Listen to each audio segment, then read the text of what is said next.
जय हिंद दोस्तों, शिक्षा पारकम में आपका बहुत बहुत स्वागत है। आइए आज हम लोग जीके 2020 भाग 37 के अंतर्गत मिलकर के चर्चा करते हैं। क्लियर? आइए, तो आज का पहला सवाल है, कांग्रेस की प्रथम अंग्रेज महिला अध्यक्ष कौन थी?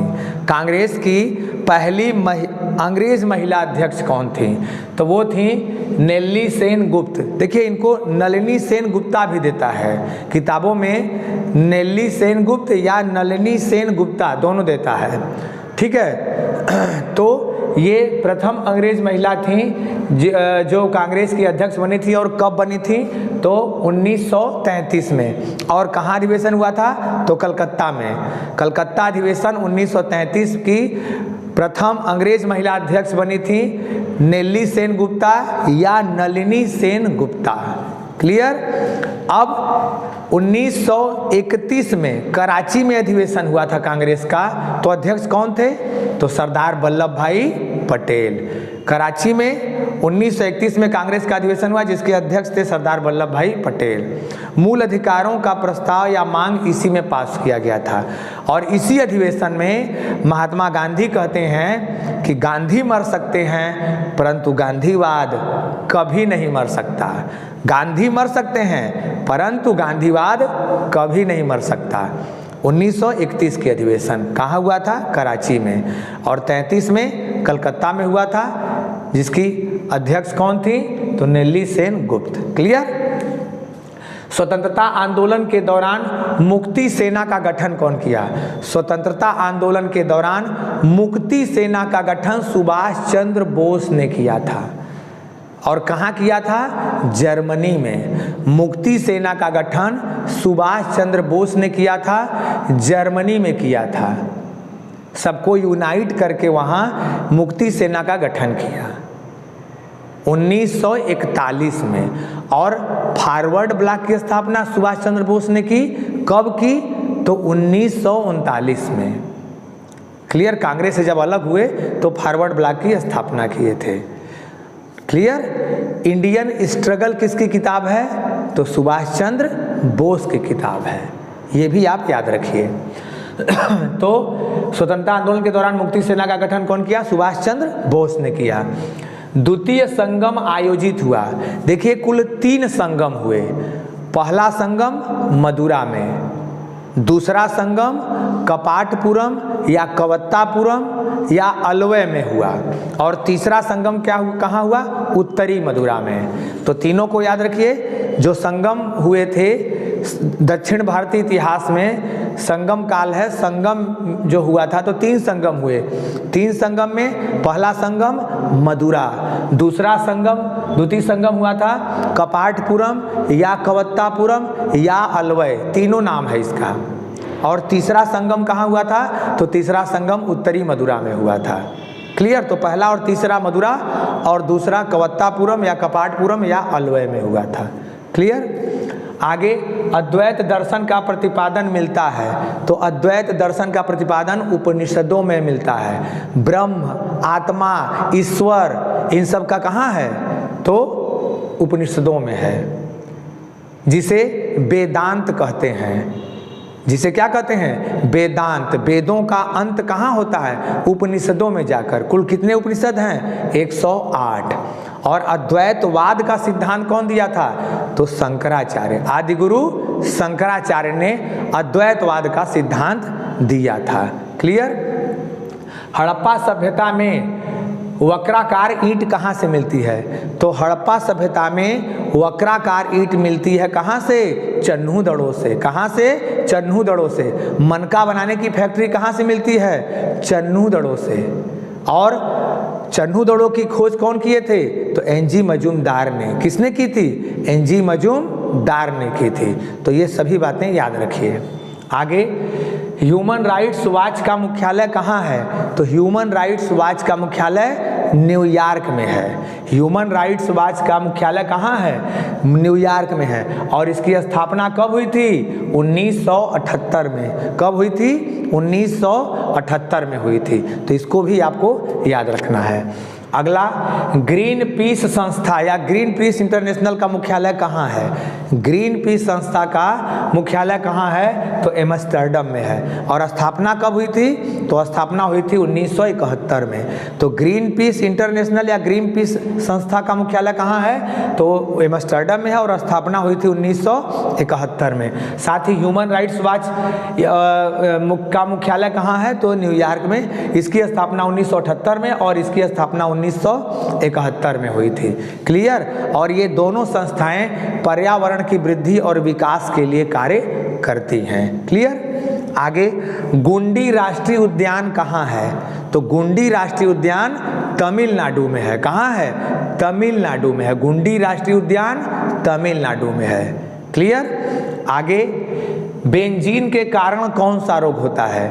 बेंजीन एक खतरनाक उत्पाद है और बेंजीन के कारण कौन सा रोग होता है? Blood cancer. बेंजीन के कारण कौन सा रोग होता है? ब्लड कैंसर या रक्त कैंसर होता है। ठीक है? आगे, क्रैकिंग गैस किसे कहते हैं? तो क्रैकिंग गैस कहते हैं सल्फर डाइऑक्साइड या SO2 को। सल्फर डाइऑक्साइड या SO2 को क्रैकिंग गैस कहते हैं। क्लियर? अब आगे बढ़ते हैं हम लोग। राष्ट्रपति किस अनुच्छेद के तहत SC किसी जाति को SC जाति घोषित करते हैं? किस अनुच्छेद में यह कहा गया है? यानी राष्ट्रपति किस अनुच्छेद में यह वर्णन है कि राष्ट्रपति किसी जाति को SC जाति की कैटेगरी में शामिल कर सकते हैं? तो किस अनुच्छेद में इसका वर्णन है? तो अनुच्छेद 341। अनुच्छेद 341 में के अनुसार राष्ट्रपति किसी जाति को अनुसूचित जाति की श्रेणी में शामिल कर सकते हैं। अनुच्छेद 341। क्लियर? अगला, राज्यों को सहायता अनुदान दिए जाने का प्रावधान कहाँ है? किस अनुच्छेद में है? तो राज्यों, जो केंद्र सरकार राज्यों को जो सहायता अनुदान देती है, जो अनुदान देती है, सब्सिडी देती है, सहायता देती है, इसका वर्णन संविधान के किस अनुच्छेद में है? तो इसका वर्णन है संविधान के अनुच्छेद 275 में। किस में है? 275 अनुच्छेद। तो सहायता अनुदान, केंद्र द्वारा राज्यों को सहायता अनुदान किस अनुच्छेद में? अनुच्छेद 275। और राष्ट्रपति किसी जाति को SC जाति में शामिल करने का प्रावधान किस अनुच्छेद में है? तो अनुच्छेद 341। किस अनुच्छेद में है? अनुच्छेद 341 में है। क्लियर? आगे, सबसे कम समय तक सुप्रीम कोर्ट के मुख्य न्यायाधीश कौन थे? सबसे कम समय तक सुप्रीम कोर्ट के मुख्य न्यायाधीश थे कौन? KN सिंह। KN सिंह या कमल नारायण सिंह। सुप्रीम कोर्ट के सबसे कम समय तक मुख्य न्यायाधीश रहने वाले व्यक्ति कौन है? तो कमल नारायण सिंह या KN सिंह। ये कितने दिन तक रहे थे? मात्र 18 दिन तक। कितने दिन तक रहे थे? तो मात्र 18 दिन तक रहे थे। आगे, लोकसभा स्पीकर कास्टिंग वोट का प्रयोग कब करता है? जब लोकसभा में पक्ष और विपक्ष में दोनों में वोट हो और बराबर बराबर मत हो जाए। लोकसभा में जब पक्ष और विपक्ष के वोट बराबर बराबर हो जाए तब उसे निर्णायक मत या कास्टिंग मत कहा जाता है। और इसका प्रयोग कौन करता है? लोकसभा अध्यक्ष करता है। और कब करता है? तो जब बराबर बराबर मत हो जाए। क्लियर? तो कास्टिंग वोट का प्रयोग जब बराबर बराबर मत हो जाए। आगे, संसद के संयुक्त अधिवेशन की अध्यक्षता कौन करता है? तो लोकसभा अध्यक्ष। संसद की संयुक्त बैठक बुलाता कौन है? तो राष्ट्रपति। उसकी अध्यक्षता कौन करता है? तो लोकसभा अध्यक्ष। संसद की संयुक्त अधिवेशन को बुलाता है राष्ट्रपति और उसकी अध्यक्षता कौन करता है? तो लोकसभा का अध्यक्ष। क्लियर? आगे, भारत का क्षेत्रफल के आधार पर विश्व में कौन सा क्रम है? तो भारत का क्षेत्रफल के आधार पर विश्व में क्रम 7वां है। कौन सा है? 7वां है। सबसे नंबर 1 पर कौन है? तो रूस। नंबर 2 पर कनाडा, नंबर 3 पर चाइना, नंबर 4 पर संयुक्त राज्य अमेरिका, नंबर 5 पर ब्राजील और नंबर 6 पर ऑस्ट्रेलिया और नंबर 7 पर भारत। तो क्षेत्रफल में भारत 7वें नंबर पर है और जनसंख्या में चीन के बाद दूसरे नंबर पर है। और जनसंख्या में तीसरे नंबर पर कौन है? तो जनसंख्या में तीसरे नंबर पर है संयुक्त राज्य अमेरिका। क्लियर? आगे केरल का राजकीय पुष्प क्या है? तो केरल का राजकीय पुष्प है अमलतास या ब्रह्म कमल। अमलतास या ब्रह्म कमल है। और राजकीय अगर वृक्ष पूछ दे तब तो राजकीय वृक्ष है नारियल। राजकीय वृक्ष क्या है? नारियल। क्लियर? आगे फांसी देने में कौन सी हड्डी टूटती है? भाई जब फांसी चढ़ता है तो यही हड्डी ऐसे सरक जाती है ऊपर। तो फांसी देने में कौन सी हड्डी टूटती है? तो इस हड्डिया का क्या नाम है? तो इस हड्डिया का नाम है हायड। इस हड्डी का नाम क्या है?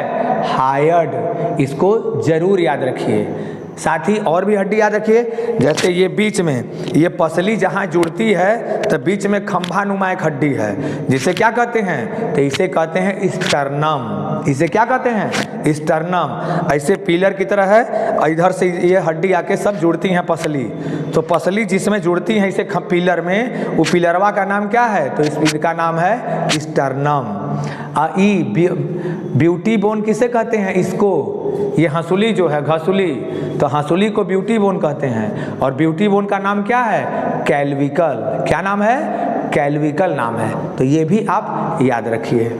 आगे नारकोंडम द्वीप कहाँ है? तो नारकोंडम द्वीप एक मृत ज्वालामुखी भी यहाँ है। और नारकोंडम द्वीप कहाँ है? तो अंडमान निकोबार में। कहाँ है?